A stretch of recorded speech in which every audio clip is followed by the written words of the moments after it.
शुक्रिया स्पीकर साहब। सर, मैं एक ऐसे अहम इशू के बारे में सर बात करना चाहती हूँ जिसके ऊपर पिछले दिनों मैंने इस ऐवान में एक इंतहाई मोहतरम, इंतहाई सीनियर और इंतहाई मोतबर रुकन को उस पर तकरीर करते हुए सुना। सर, चूँकि वो जॉइंट सेशन था और उसमें हमें जवाब देने का मौका नहीं मिला, इसलिए कोशिश करके आज आपकी बड़ी मेहरबानी कि आपने मौका दिया है।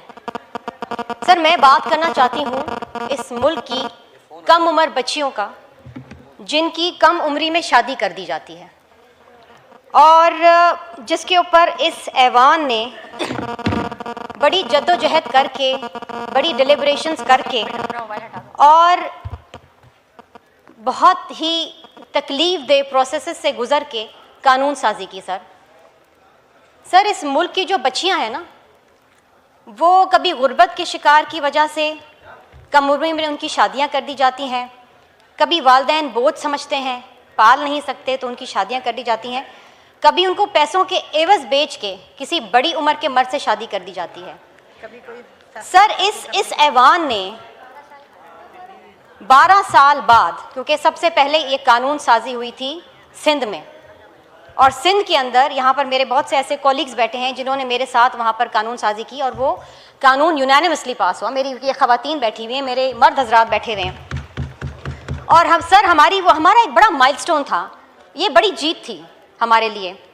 सर, फिर इस ऐवान के अंदर मुख्तलिफ़ लोगों ने मुख्तलिफ़ अदवार में कोशिश की, जद्दोजहद की, लेकिन कानून पास नहीं हो सका।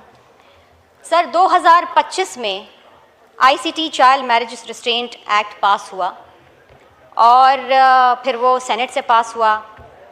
फिर सदर पाकिस्तान जनाब आसिफ अली जरदारी साहब ने उस पर दस्तखत किए तो वो कानून बन गया।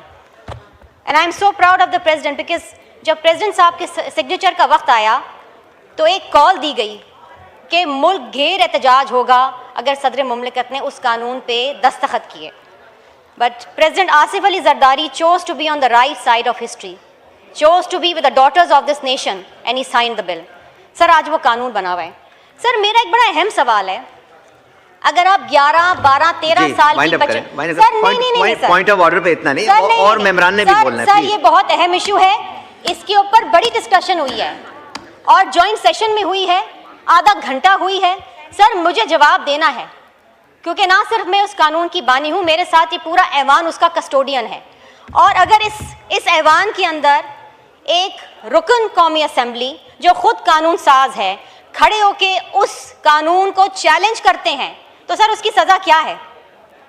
अगर आपने इस ऐवान में ओथ लिया है कि आपने इस ऐवान को आइन और कानून के मुताबिक चलाना है, लेकिन इस ऐवान में एक कानून पास होता है और आप उसको चैलेंज करते हैं और फिर आप ये रियासत को ललकारते हैं कि कर लो जो मेरा आप कर सकते हैं, तो सर उसकी सज़ा क्या होती है? यहाँ पर कोई जवाब देने वाला है? कोई पूछने वाला है?